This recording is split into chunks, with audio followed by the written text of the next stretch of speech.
Joining us now is Andrei Soldatov, an investigative journalist expert on Russian state intelligence apparatus, the author of The Compatriots, the brutal and chaotic history of Russia's exiles, emigres, and agents abroad. Andrei, thank you so much for joining us tonight. There's something so interesting in your reporting. Your sources do not believe that these disappearances in Vladimir Putin's inner circle are punishment for the war not going the way they planned, but they might actually be a mole hunt. Tell us about that.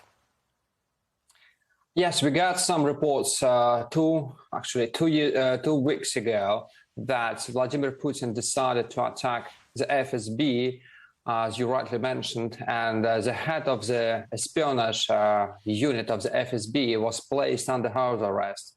And the first reports indicated that he was placed under house arrest because the intelligence provided to Putin before the invasion was not extremely accurate.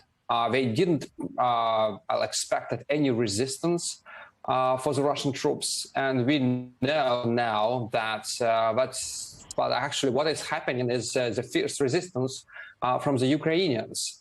But it looks like now it's becoming something else. It's not only about bad intelligence, and it's not only about misusing of funds allocated by the government to cultivate political groups in Ukraine which would be more supportive of the Russian invasion, but it's also about trying to find a source of the US intelligence and why this US intelligence before the war was so accurate.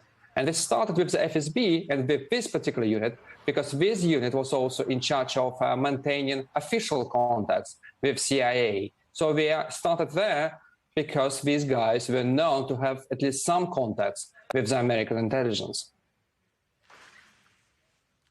Now let's talk about the defense minister, Shoigu, being out of the public eye. Obviously, this is not a name or a person with whom our Western audiences are familiar. Why? Tell me about why this was such a big deal, that he seemed to be very active at the beginning of the invasion and then suddenly seemed to have disappeared for 2 weeks. And now there's questions about whether this video that he was on is really current or from 2 weeks ago.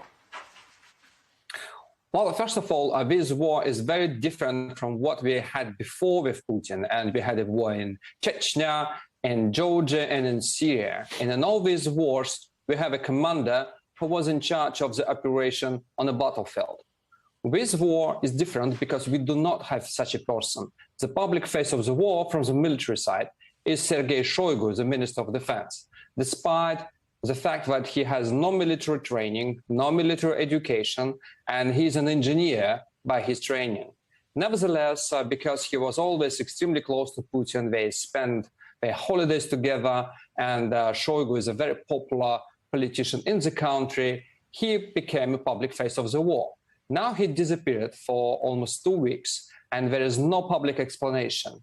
There are some rumors that maybe he had some problems with his heart.